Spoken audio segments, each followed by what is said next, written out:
Este podcast é recomendado apenas para maiores de 18 anos. Sexo Explícito. O podcast para você gozar a vida.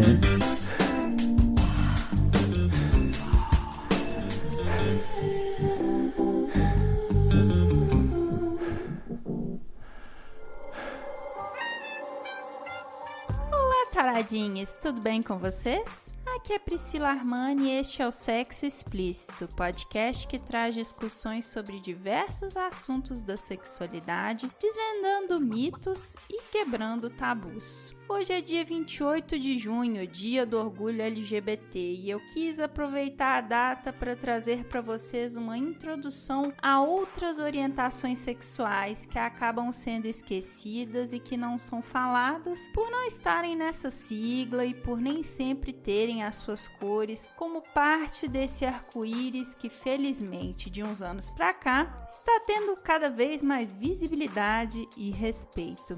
Hoje é dia do orgulho gay, do orgulho lésbico, do orgulho bissexual, do orgulho trans e do orgulho intersexo, mas a gente também precisa falar dos assexuais, dos aromânticos, dos demissexuais e dos pansexuais, sem contar tantas outras letras e cores do arco-íris que acabam ficando perdidas pelo caminho, mas nem por isso são menos importantes. Saindo um pouco do lugar comum, hoje eu trago 3 depoimentos, 3 pequenas entrevistas cujo objetivo é trazer mais visibilidade, mais entendimento e mais diálogo sobre essas letras e cores que nem sempre a gente vê na mídia. Este é um bate-papo introdutório, nem pensar que eu vou esgotar essa discussão no episódio só. E eu tenho plena ciência que tem orientações sexuais que eu ainda não trouxe pra cá e que estão faltando. Mas tenham calma que todo mundo tem direito a esse espaço. E podem ter certeza que a minha intenção é de dar voz a todos. No episódio de hoje, Ravi Pires, do podcast Aroaceiros, vai falar sobre quem são os aromânticos e os assexuais. Priscila Satman vai falar da sua vivência na demissexualidade. E Lua Mota vai falar um pouquinho sobre pansexualidade. Essas pessoas vão compartilhar com a gente suas vivências e os seus conhecimentos. E todos os sites e redes citados por eles vão estar na descrição deste episódio, lá no nosso site, sexoexplicitopodcast.com.br. Como vocês já devem ter imaginado pela duração do episódio e pelos temas, não teremos conto erótico neste episódio. Eu achei que não combinou. Mas, como vocês bem sabem, não é algo definitivo. Isso vai e volta de acordo com o tema do episódio. Hoje é um dia de sentir orgulho. Então vamos ouvir e celebrar, porque mais do que nunca nós precisamos nos cuidar, precisamos nos unir e precisamos lutar por um país que seja melhor e mais amigável à existência de todos.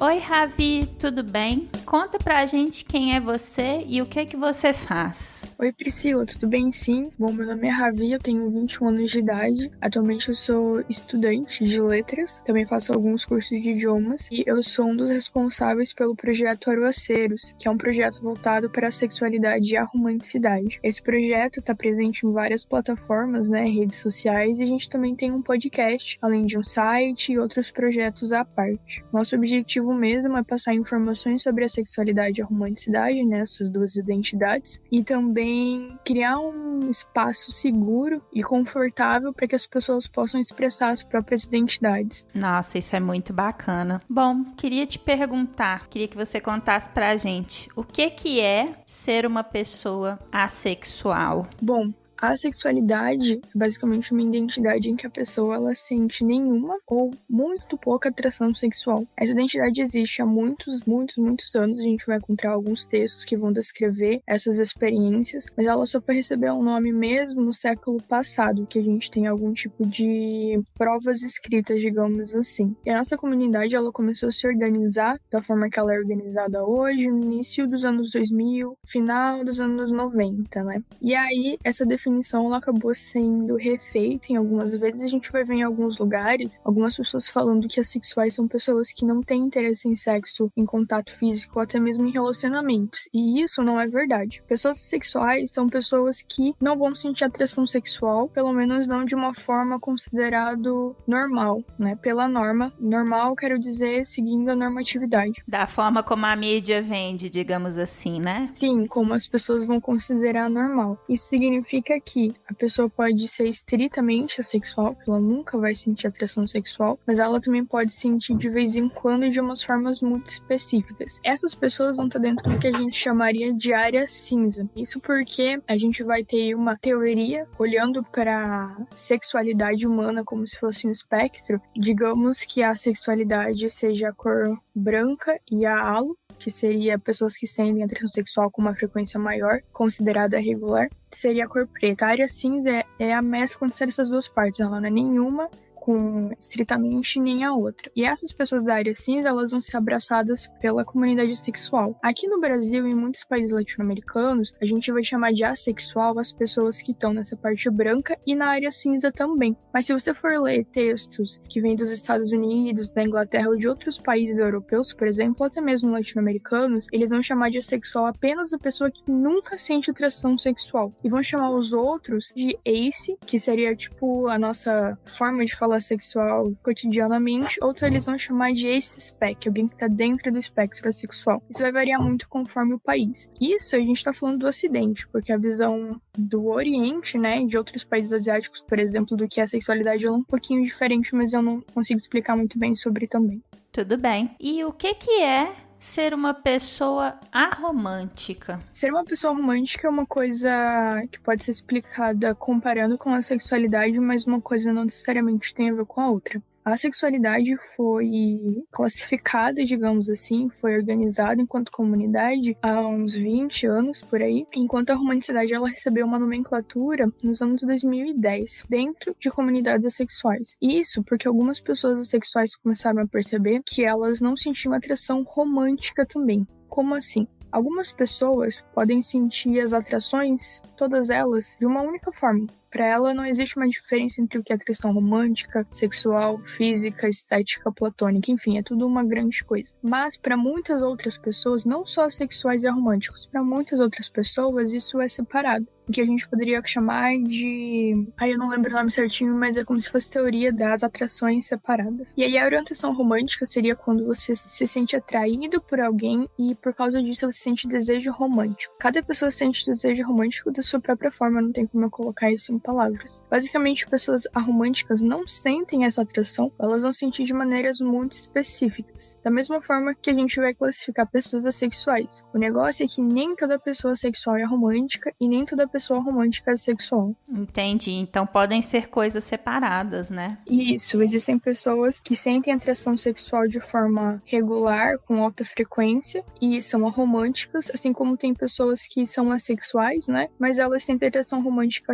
regularmente. E o movimento Aroácia é dessas pessoas que se identificam como assexuais e aromânticas, não é isso? Isso. Só que a nossa comunidade, algumas páginas, né, alguns ativistas vão falar pelas suas comunidades, mas elas são duas comunidades separadas. Elas acabam tendo muitas coisas em comum, mas não necessariamente elas estão sempre juntas, né? A gente fala, o movimento Aroace, ele é uma mistura dos movimentos assexual e aromântico. Mas isso também depende de como o ativismo local funciona, de como o país vai se organizar nessa parte, porque é uma coisa bem cultural de cada lugar. Você se identifica como Aroace? Sim. Como que você descobriu que você era Aroace? Então, sobre ser sexual, as duas coisas meio que eu sempre tinha uma noção de que eu era um pouquinho diferente, né? Conforme a gente vai crescendo, as outras crianças acham outras crianças bonitinhas, elas vão querer ter interesse em perder o primeiro beijo, elas vão querer começar a ter mais contato físico, a gente entra na pré-adolescência, quer ficar e tal, e eu não experienciei essas coisas, né? E aos 15 anos de idade, eu tinha um grupo de amigos que a gente se chamava de ameba, porque nenhum de nós tinha interesse em ter qualquer tipo de relacionamento com ninguém, de forma alguma, nem só beijar nem nada do tipo, sabe? Eu olhava para as pessoas e para mim não havia muita diferença, assim, eu não conseguia achar nada que me atraísse de alguma forma. E então, a gente passou a se chamar também de assexuado, e em um determinado dia uma pessoa veio e me corrigiu, ela falou assim, assexuado não é um termo legal para você chamar uma pessoa, né? Assexuado vem de reprodução assexuada.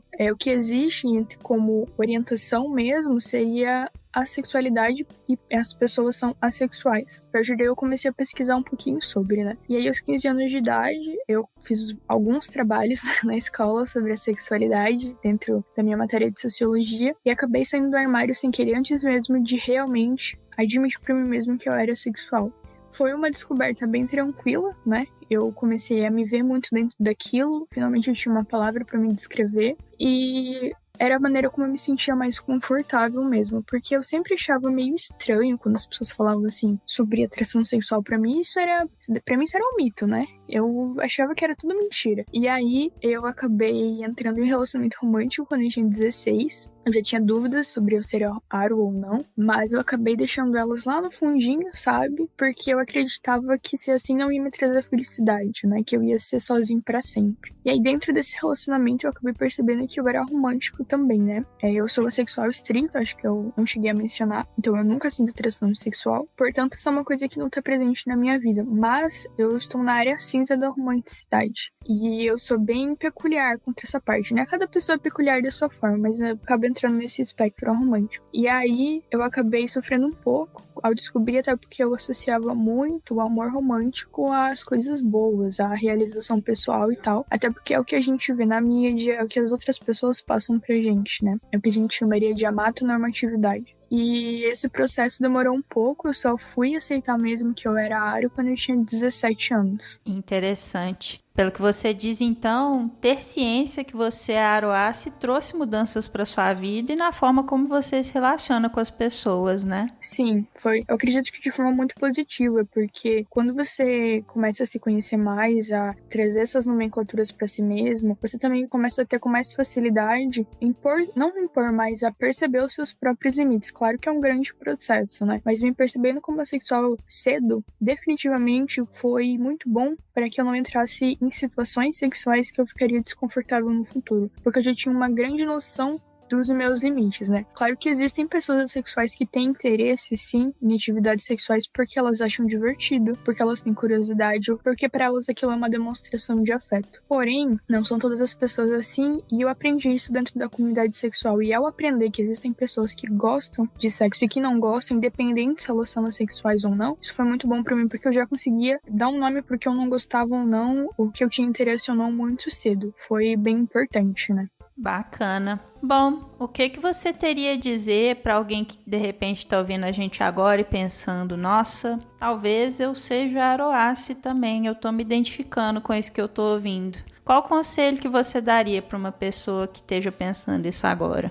Cada pessoa vai ter a confirmação se ela é de uma identidade, se ela pertence a uma comunidade ou não, da sua própria forma. Mas eu sempre digo que é muito importante você pesquisar sobre, você conversar sobre isso com pessoas que sejam dessa identidade, entrar em contato, nem que seja só seguindo no Twitter, acompanhando alguém no YouTube, seguindo alguém em alguma rede social e começar a entrar em maior contato com essa comunidade. Por leitura, ouvindo alguma coisa, conversando com alguém e realmente pesquisar a fundo, né? Óbvio que para quem sabe inglês é muito, muito, muito mais acessível para quem não vai conhecer. E aí, não tenha medo de adotar um rótulo e depois mudar ele. Isso não tem problema algum. Você tem que procurar algo que faça você se sentir confortável. E uma coisa muito importante mesmo que eu sempre tento passar para todo mundo é que você não tem como apressar esse processo, você não tem como se forçar a se entender mais rápido. Cada um tem o seu tempo. O que você precisa fazer é ter paciência e ir pesquisando sobre, conversando consigo mesmo para tentar identificar as suas características e onde você se sentiria melhor, onde você pertence mesmo. Bom, e onde que as pessoas podem saber mais ou pesquisar mais a respeito? Sobre a romanticidade,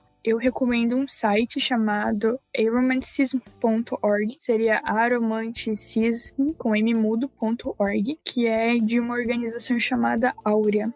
Essa organização é internacional e ela é voltada à romanticidade, então ela tem vários artigos. Algumas coisas estão em português, inclusive, estão sendo traduzidas, mas tem em inglês, em espanhol e outros idiomas. Também recomendo a Even, que o site é asexuality.org também, que esse é o maior grupo ativista sexual que a gente vai encontrar no mundo, mas eles são específicos dos Estados Unidos, né? Aí você vai encontrar informação escrita. Para quem entende inglês, eu recomendo o podcast Sounds Fake But Okay, que é um podcast feito por duas mulheres assexuais, se eu não me engano. Uma delas é a Aroace e a outra é demissexual. Elas têm muitos episódios, elas falam bastante sobre isso. O próprio Aroaceiros tem bastante conteúdo escrito, a gente também tem um podcast, mas ele ainda está sendo desenvolvido. Existe um podcast chamado Ok, é um podcast que vai estar disponível no Spotify e em outras plataformas também que fala sobre a sexualidade. Aí no YouTube, a gente vai ter uma pessoa chamada Cup, eu não lembro certinho qual que é o nome desse canal, e essa pessoa, ela vai falar sobre muitas coisas, não só sobre a sexualidade, ela vai falar sobre transgeneridade, por exemplo.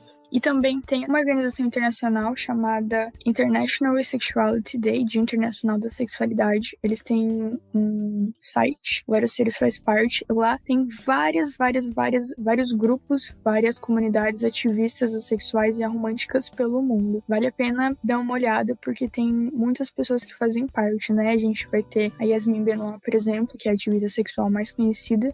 Ela é da Inglaterra. Também tem Fuck Yeah Asexual, que é uma comunidade no Tumblr. Enfim, tem várias fontes, assim, sempre bom ir dando uma olhada nesses lugares que vão te mostrar outras fontes também. Sensacional. Ravi, deixa seus contatos e os contatos do podcast Aroaceiros para as pessoas que quiserem procurar vocês para conversar um pouquinho mais a respeito do assunto. As pessoas podem encontrar todas as nossas plataformas no nosso site, no Twitter ou no Instagram. Tanto o Twitter quanto o Instagram é @aroaceiros e o site é aroaceiros.com. Aí lá a gente vai ter. Independente da plataforma que nós estivermos, o nome é sempre Aroaceiros. O nosso podcast está disponível em várias plataformas diferentes, incluindo o Apple Podcast, Google Podcast, o Spotify, entre outras. E a gente também vai começar a colocar no YouTube e vai colocar na Deezer também. Sensacional, Ravi. Muito obrigada por ter conversado comigo. Eu espero que quem está escutando, se tiver dúvidas, quero aproveitar para esclarecer que esse não vai ser o único episódio que eu vou fazer sobre esse tema. Eu estava escutando hoje o podcast de vocês, achei muito interessante, gostei bastante. Eu pretendo fazer mais episódios no futuro e aí, de repente, você volta para conversar mais com a gente, beleza? Sim, eu adoraria voltar, inclusive. Muito obrigado pelo convite.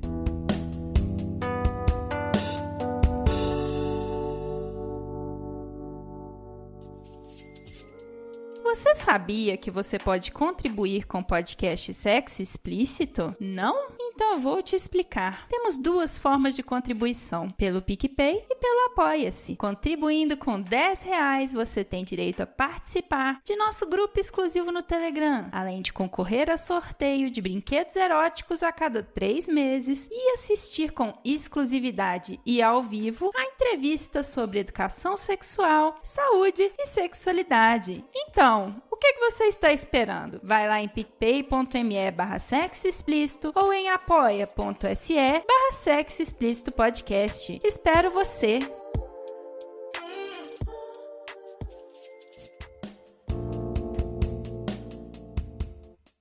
Bom, Priscila, queria que você começasse falando quem é você e o que você faz. Meu nome é Priscila, sou uma pessoa com deficiência física, sou ativista pelos direitos das pessoas com deficiência, sou escritora, produtora de conteúdo, podcaster, tenho um blog que é o Bugiganga Literária e faço parte dos podcasters Boteco dos Versados e o Central PCD. Também faço algumas coisas no Twitter. É basicamente isso quem eu sou e o que eu faço. Bacana. Bom, pra você, o que é a demissexualidade? Eu acho interessante porque o conceito geral da demissexualidade é a pessoa que, para ter atração sexual ou romântica, que são, no caso, os demirromânticos, ela precisa ter um vínculo emocional ou intelectual com outra pessoa. Eu gosto dessa definição, que é definição geral, né? Mas, ao mesmo tempo, eu acho muito interessante porque eu digo que uma pessoa, um ser humano, ele é formado por algumas questões, que é a identidade de gênero, que quando a pessoa ela entende-se ou como cisgênero ou transgênero, a orientação sexual dela, no caso eu sou bissexual, e como ela se atrai, que no caso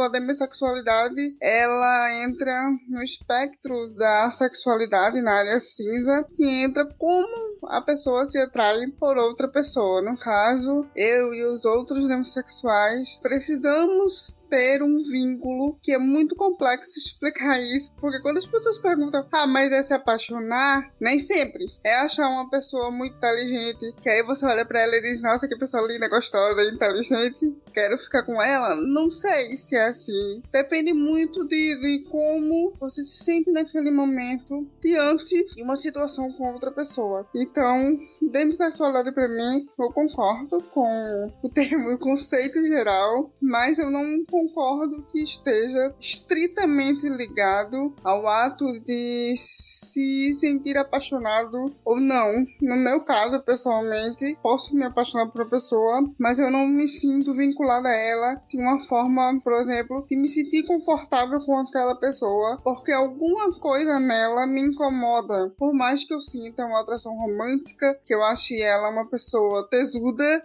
ou que eu fique encantada com ela, mas algo não vai me levar a realmente querer me vincular àquela pessoa. Muito embora existem pessoas que eu não sinta atração romântica por ela, mas eu sinta algum tipo de desejo sexual por aquela pessoa, e nesse sentido eu me sinta aberta a me relacionar com essa pessoa. E o vínculo, ele não é uma coisa que se estabelece do dia para a noite. Às vezes é rápido e às vezes demora mais. Como eu falei, a questão de levar em conta a situação em que eu estou inserida.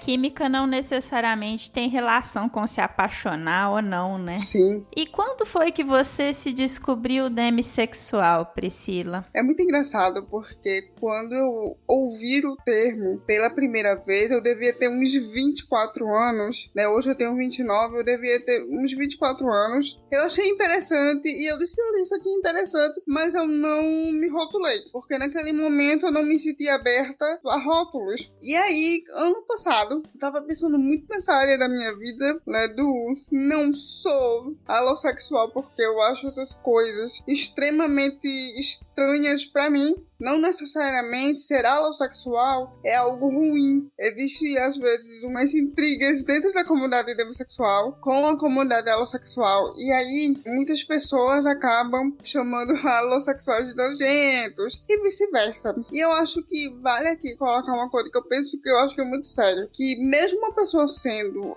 alossexual, o exercer a sexualidade é complicado pra quem é LGBT, sabe? Porque a gente que tá na comunidade, a gente sofre muita pressão pra não exercer a nossa própria sexualidade. Não é que uma pessoa não possa se sentir atraída instantaneamente por outra pessoa. Existem pessoas que sim, existem pessoas que não, como nós, demissexuais, e aí cada um tem o direito de exercer e sem julgar a sexualidade do outro, a forma como o outro exerce essa sexualidade, porque a única forma que você julga a sexualidade de alguém ou como ela exerce é a sua. Você se julga, você pensa em como você vai exercer isso. E aí, nesse sentido, eu comecei a pensar um pouco sobre quais eram as coisas que dentro do sexo, como conceito e como prática, me atraía, o que eu gostava, como eu gostava, qual era a forma que eu queria exercer isso, e eu percebi que eu preciso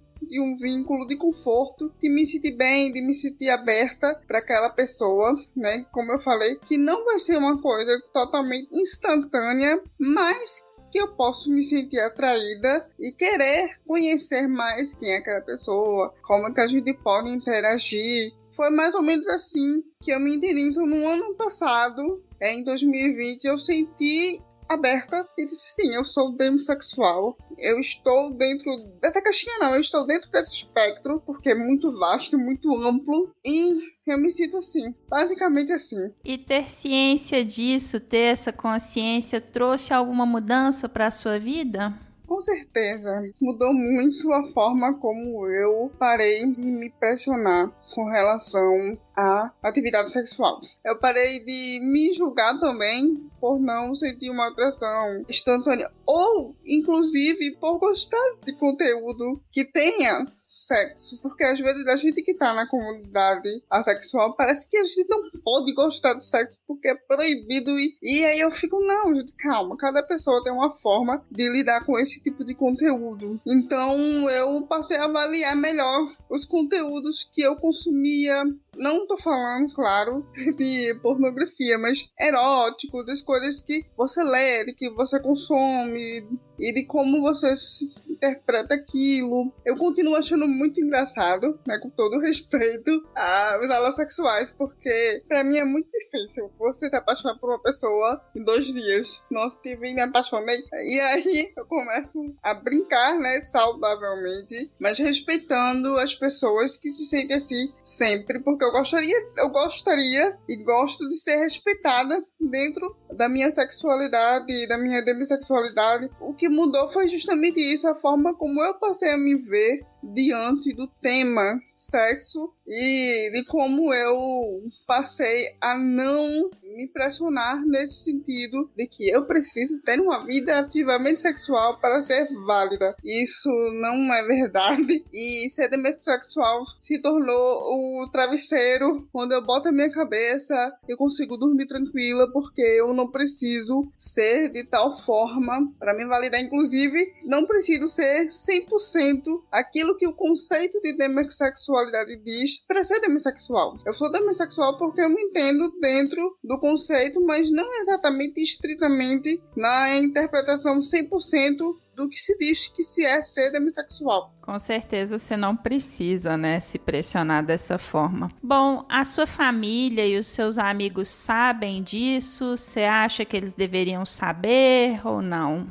Eu acho engraçado porque eu sempre tratei essas questões com muita naturalidade. Então não é algo que eu viva falando, mas quando se toca no assunto, eu falo bem mais da minha bissexualidade do que da minha demissexualidade. Mas nessa questão, eu não acho que você precise andar com uma placa dizendo, olha, eu sou demissexual, ou eu sou bissexual, ou enfim, qualquer letrinha que você seja. Mas quando se toca no assunto, eu falo. Meus amigos sabem, a maioria, né, dos meus amigos sabem, minha família, alguns familiares sabem, então não é um assunto que eu traga à tona, mas ao mesmo tempo não é um assunto que eu esconda, sabe? Não é algo que eu diga, não vou falar porque, né, não, eu não estou preocupada em ser julgada, até porque uma vez que eu saí do armário, eu sabia das consequências de sair do armário. Não é um assunto que eu toque porque eu acho que não é da conta de ninguém da minha família, né?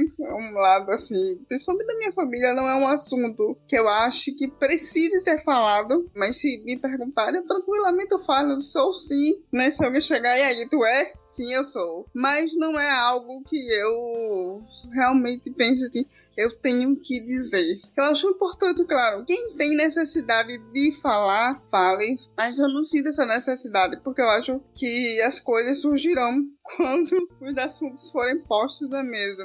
Interessante. E quais são, na sua opinião, as melhores fontes de informação sobre a demissexualidade? Isso é bem difícil para mim, porque como eu descobri o termo anos atrás, não me importei de pesquisar, como só no ano passado eu fui entender, e foi um ano passado assim, muito recentemente, eu também ainda tô me entendendo como procurar mais do assunto. Não é uma coisa assim, e principalmente toda essa bagunça que tá com o Covid, com isso tudo, são assuntos que eu acabo colocando em segundo plano. Mas eu acho que o Twitter, apesar de ser uma comunidade tóxica às vezes, né, que dá vontade de apertar o pescocinho de cada um, bom senso, minha gente, mas acho que o Twitter é uma boa fonte de troca, de conversa. Eu conheci muitos demissexuais, muitos assexuais, e bater papo com essa galera é legal porque você troca uma coisa, a galera lá, e você conversa, e você descobre que tem pessoas como você. Principalmente eu, que sou de uma geração em que sexualidade, né, anos 2000, saindo dos anos 90, anos 2000, a sexualidade assim, essa sexualidade, demissexualidade, ela não era um assunto vigente. Eu sou da época que ainda não se falava dos bissexuais. Eu sou gays, lésbicas e simpatizantes, o GLS. E aí eu nunca tive esse assunto tão vigente. Eu acho o máximo que hoje esses assuntos estejam em voga. Então tem perfis no Instagram, tem perfis no Twitter. Eu não vou saber dizer agora, para não errar, eu prefiro manter o meu silêncio, mas são pessoas com quem eu converso bem mais novas do que eu, o que me deixa muito feliz, porque eu acredito que por mais que ainda, infelizmente, não se tenha tanta visibilidade para a demissexualidade nos debates, ainda existe o debate. Ainda está sendo trabalhado, está sendo falado, está sendo dito por esses jovens que hoje estão dizendo, olha, a gente existe e a gente não vai deixar você me apagar, nem vou deixar você me calar, porque a gente precisa conversar sobre esses assuntos que são extremamente importantes. Ver isso acontecendo ao vivo é muito legal, porque você vê como as pessoas começam a debater. Nem sempre é uma conversa tranquila, existem muitas coisas que a comunidade precisa se fortalecer, que precisa entender, que precisa esquecer para poder seguir em frente, mas ao mesmo tempo são debates super válidos sobre como você se sente. Ouvir um adolescente de 15 anos ter tanta certeza sobre o que ele quer, parece, mas porque jovem não sabe o que quer. Eu lembro de mim quando eu tinha 15 anos e eu sabia que eu não era heterossexual, eu sabia que me atraía de forma diferente. Eu só não sabia dar os nomes, porque esses nomes não chegavam em mim naquela época. E ver isso, e ver que eles têm essa oportunidade, me deixa muito feliz, sabe? Então, as fontes, eu não posso dar as fontes porque isso também é algo novo para mim. Mas eu acho que as comunidades na internet, se você procurar, se você buscar, você vai encontrar pessoas que pensam de forma semelhante à sua. Então, eu acho que, se eu puder indicar, são essas as fontes, entre aspas. Bom, e suponhamos que tem uma pessoa ouvindo a gente, ouvindo esse bate-papo nosso e pensando, nossa, essas coisas que ela tá falando, eu me identifico, eu acho interessante. Será que eu também sou demissexual? Que conselho que você daria para essa pessoa? Em primeiro lugar, não tenha pressa de se rotular. Não tenha pressa, leve o tempo que você necessitar para sentir-se confortável, para se rotular. Nós não precisamos de rótulos para sermos quem somos. A gente sempre foi quem a gente é. O que eu digo é, sentiu necessidade de ir, sei lá, se rotular, vá atrás de mais informações, como eu tô fazendo, vá se juntar às comunidades e conversar com mais gente, e principalmente sinta-se abraçado, abraçada e abraçade, porque porque a gente precisa se apoiar e saber que um pode contar com o outro é muito importante. Então é isso, não tenha pressa, não se sinta só e não se sinta esquisito, porque não tem nada de errado com você, sabe? Não tem nada de errado em ser demissexual, não tem nada de errado em não se sentir confortável em transar com a primeira pessoa que se vê, mesmo que você sinta uma atração muito forte por aquela pessoa, mas se você não sente vontade de ir além, não se sinta pressionado, não faça isso. Não se coloque em situações abusivas, né? Em situações onde depois você vai se sentir mal.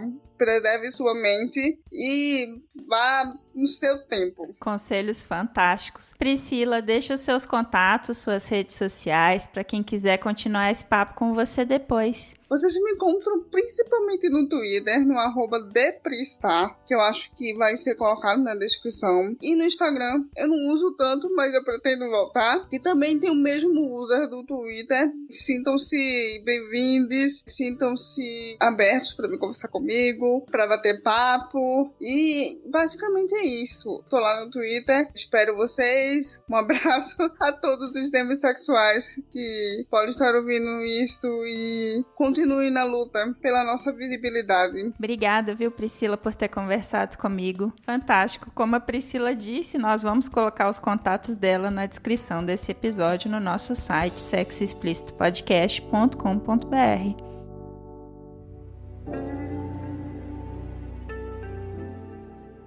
Bom, e antes da gente continuar esse bate-papo, continuar o episódio, eu gostaria de informar vocês que o podcast Sexo Explícito e a Universo dos Prazeres estão com uma parceria que vai te deixar vendo estrelas. Passa lá em www.universodosprazeres.com.br e confere tudo que tem de bom. Aí, quando você for fechar o seu pedido, digite Taradinhas no cupom de desconto e ganhe 10% de desconto na compra de qualquer produto. É isso mesmo, digite Taradinhas e ganhe 10% de desconto em vibradores, estimuladores clitorianos, velas para massagem e muito, muito mais que você precisa para gozar mais a vida. Aproveite esse desconto para todos os taradinhas. É o Universo dos Prazeres trazendo um universo de prazer para você.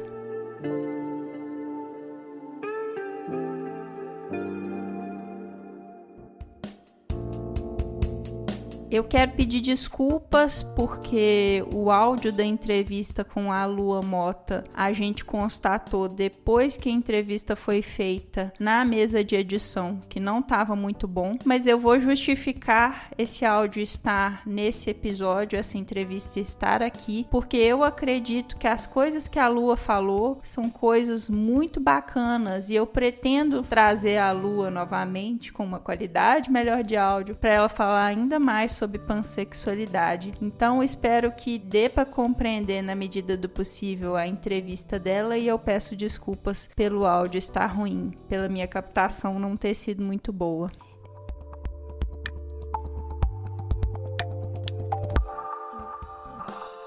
Bom, Lua, conta pra gente quem é você e o que você faz. Eu sou ilustradora, quadrinista, estou me formando como designer também. E, a parte disso, sou ativista pansexual e demissexual. Bom, e para você, o que é a pansexualidade? Bom, a pansexualidade é a atração sexual por pessoas independentemente de gênero, independentemente de como a pessoa se apresenta ao mundo. Interessante. E como que você descobriu que você era pansexual? Foi um processo bem lento e demorado. Eu acho que quando a gente tá se conhecendo, né, descobrindo a sexualidade, atrapalha um pouco as divergências de informação que a gente tem, né? Existe ainda muita coisa errada falando sobre todas as sexualidades, assim, no geral, mas sexualidades que são diferentes do gay, lésbica, até mesmo a bissexualidade, ainda tem muita desinformação. Quando eu comecei a me descobrir, eu pensei que eu era lésbica, porque a primeira pessoa que eu gostei foi uma mulher. Eu passei aí alguns anos, né, 3, 4 anos, achando que eu era lésbica, que eu gostava de meninas, e depois eu comecei a gostar de um garoto. Aí isso me confundiu muito, porque eu pensava, não, é aquele negócio, né, que ficava falando, é só uma fase, você tá na adolescência, então é normal que essas coisas não aconteçam, e não sei o quê. Então eu pensei que eu era hétero e que aquilo foi só um momento da minha vida, né? 4 anos, só um momento. Mas aí depois eu comecei a perceber que a atração que eu sentia por não só mulheres, por pessoas que não se identificavam nem com mulher, enfim. A atração que eu sentia por essas pessoas continuava, né? Não era uma coisa que tinha ido embora, que agora eu era hétero, alguma coisa do tipo. Então, eu comecei a estudar mais sobre outras possibilidades. Fiquei algum tempo com aquilo na cabeça de, tá, eu gosto de homens e mulheres. Mas eu também sinto atração por pessoas que não se identificam com nenhum dos dois. Só que gosto de homens e mulheres, então eu sou bissexual, ainda com uma visão binarista, né, da bissexualidade. Aí depois eu entendi o que era a bissexualidade em si, né, que tem um significado muito próximo da pansexualidade, mas não me sentia ainda pertencente àquela sexualidade. Eu fui atrás de outras, né? E a pansexualidade foi a sexualidade que eu mais me senti confortável dentro, que eu mais me senti acolhida. Então, eu comecei a estudar bastante até realmente perceber que era aquilo mesmo, que eu me identificava, que aquela era a minha sexualidade. E ter ciência dessa sua sexualidade, a partir do momento desta descoberta, o que mudou na sua vida? Eu acho que é mais a liberdade, né?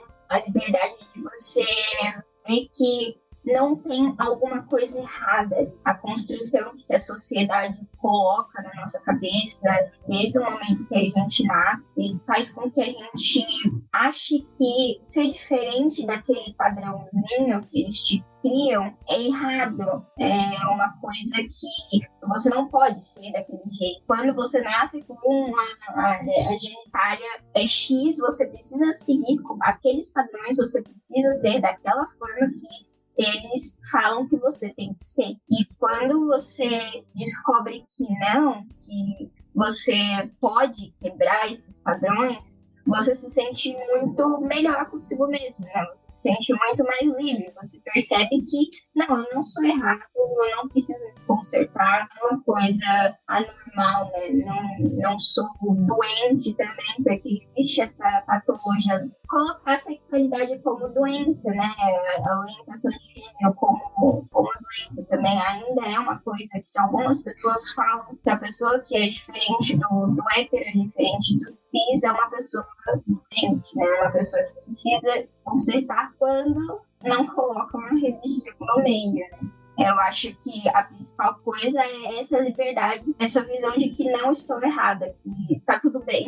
Interessante. E tendo tudo isso em vista, seus amigos e familiares sabem da sua pansexualidade? Você acha necessário eles saberem? Sim e não. Eu acho que posso sempre falar, né, que quando a gente não fala nossa sexualidade, quando a gente ainda tá dentro de casa, né, quando a gente ainda tá no armário, digamos assim, o armário é muito importante, porque o armário, ele é a nossa proteção de integridade física e psicológica quando você tá num ambiente que não é suscetível àquilo, né, quando você tá num ambiente que as pessoas não concordam com aquilo. Eu sempre tento falar que tá tudo bem você estar no armário naquele momento, sabe? Não precisa você estar no armário para sempre, porque é lógico, é prejudicial para você também. Mas em determinados momentos da vida é bom que você esteja para preservar ali sua integridade física. E na minha família, minha mãe sabe. Em casa, assim, é que eu não converso muito com o meu pai, mas minha mãe e meu irmão sabem. O restante da família não, diretamente, né? Indiretamente, provavelmente sim. Mas o resto das pessoas, assim, converso com todo mundo sobre isso. com amigos, com pessoas que eu estou conhecendo, não é um problema. Só que ainda tem uma resistência para falar abertamente na família, porque tem pessoas conservadoras na família, tem pessoas muito religiosas, então não é uma coisa assim, dentro da família, muito discutida.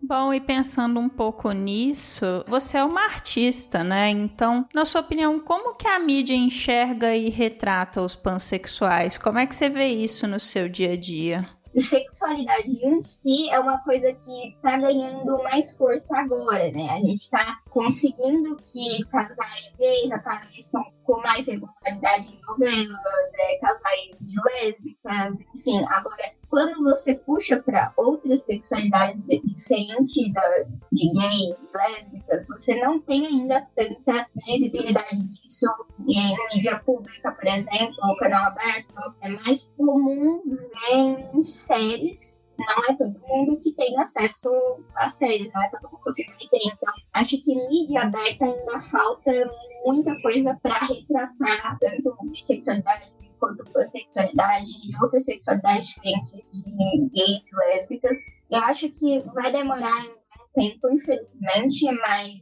aos pouquinhos vai. O que eu já vi falando sobre pansexualidade foi coisas de maneira bem errada, aliás. Eu acho que começou a ter uma visão diferenciada, né, quando surgiu aquela entrevista do Giannichini, né, falando sobre a possível pansexualidade dele.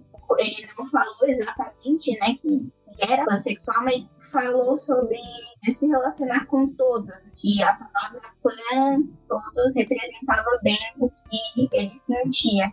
Então, depois daí, né, isso foi, eu acho que em agosto do ano passado, depois daí eu vi algumas reportagens, mas focando assim nele, né? Falando sobre a pansexualidade, ser atração por todos os gêneros, né? Mas antes disso não tinha, assim, tanta visibilidade, não. Não vou me recordar se isso foi em TV ou em jornal, em entrevista.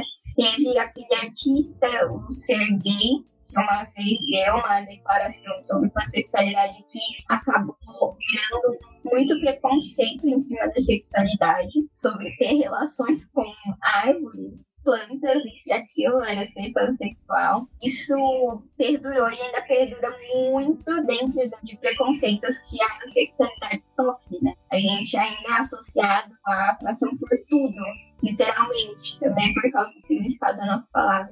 De mídia a mídia mesmo, assim, eu acho que ainda falta muito. Falta muito ter uma representatividade assim, ativa por conta disso, né? Exploração de possibilidades, sabe? Numa novela, num canal aberto, falar sobre isso, num filme que passa também no canal aberto. Eu acho que para atingir mesmo as pessoas, maneira que elas comecem a entender essas coisas que precisam estar disponíveis em canais abertos, né? Porque, infelizmente, não são todas as pessoas que têm acesso a coisas em canais fechados, séries, plataformas de streamer. Então, a pansexualidade mesmo, acho que ainda falta muita coisa para ser visível de uma forma saudável, sabe? Para ter uma representação, assim, dentro da mídia, apesar de ter artistas que se identifiquem como fãs. Verdade. Bom, e existe alguma fonte de informação sobre pansexualidade bacana para ser consultada para os ouvintes que tenham interesse?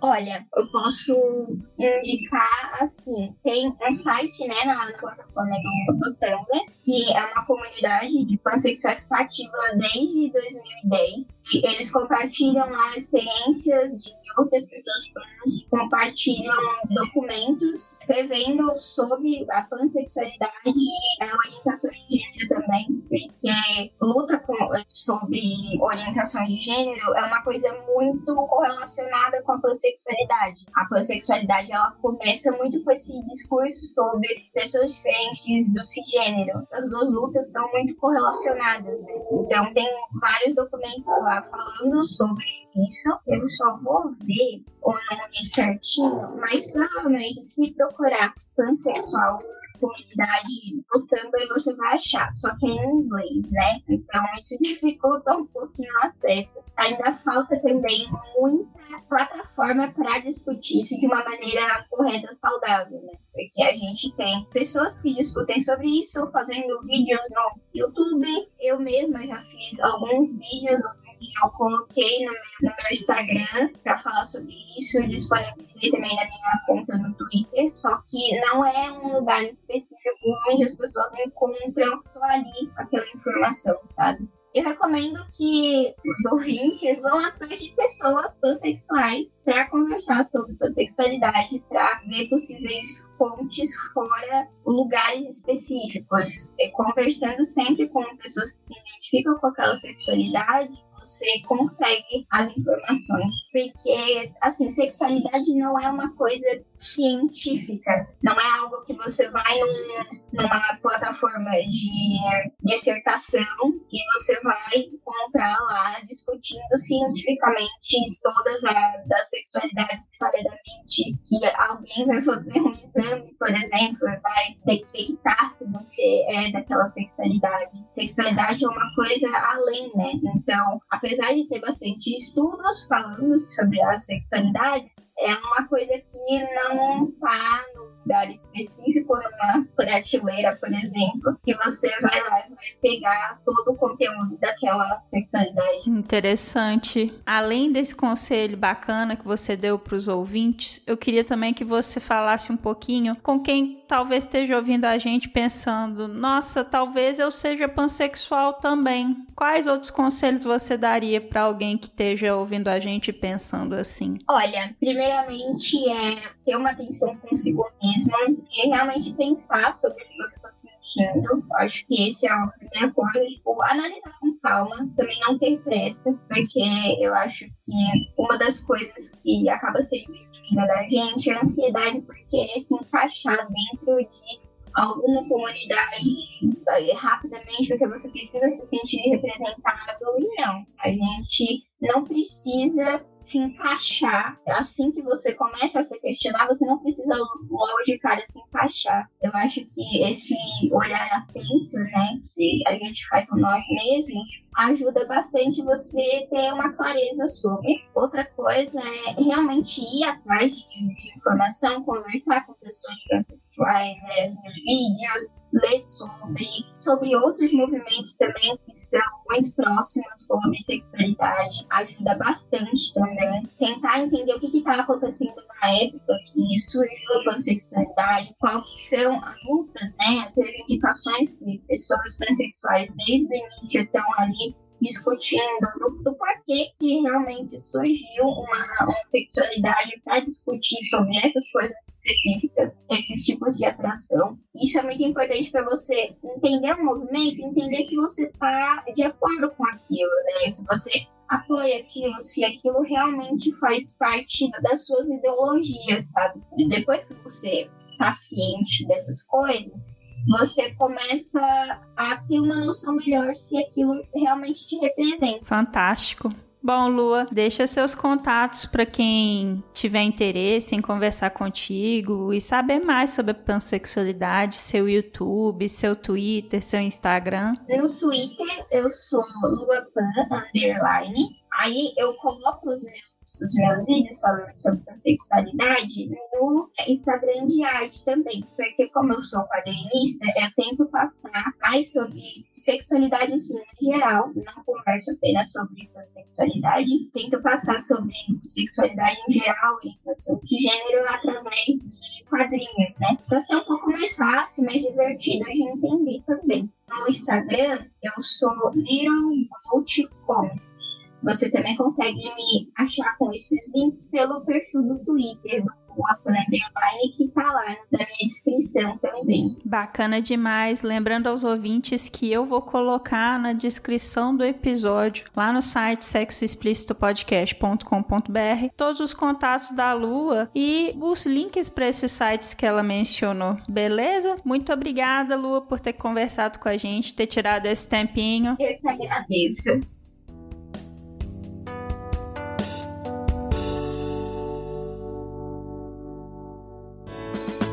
Se toca.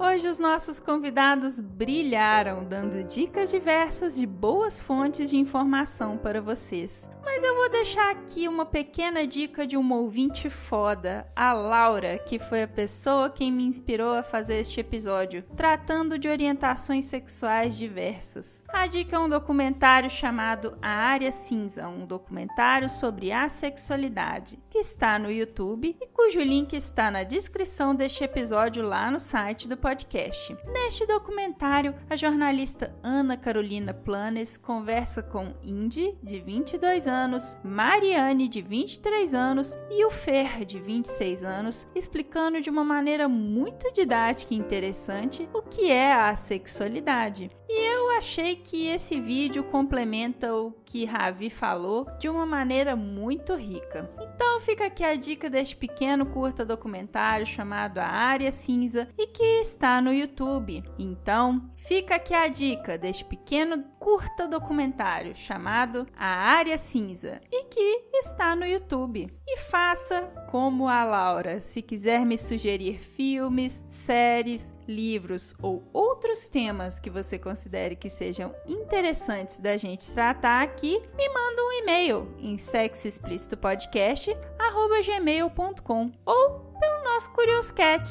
curioscat.ca/podsexoexplícito.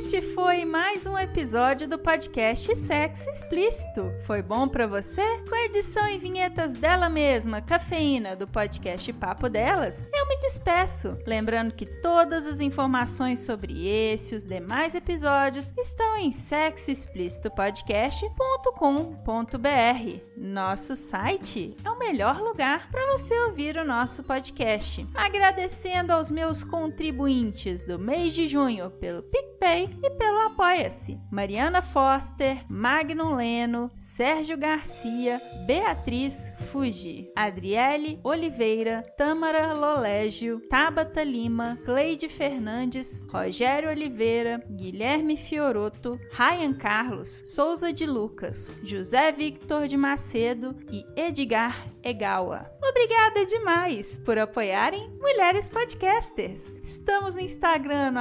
@sexoexplicitopodcast e você também pode me ouvir em qualquer agregador de podcast de sua preferência, além de Deezer, iTunes, Google Podcast e também no YouTube. E aí, o que você está esperando? Bora gozar a vida?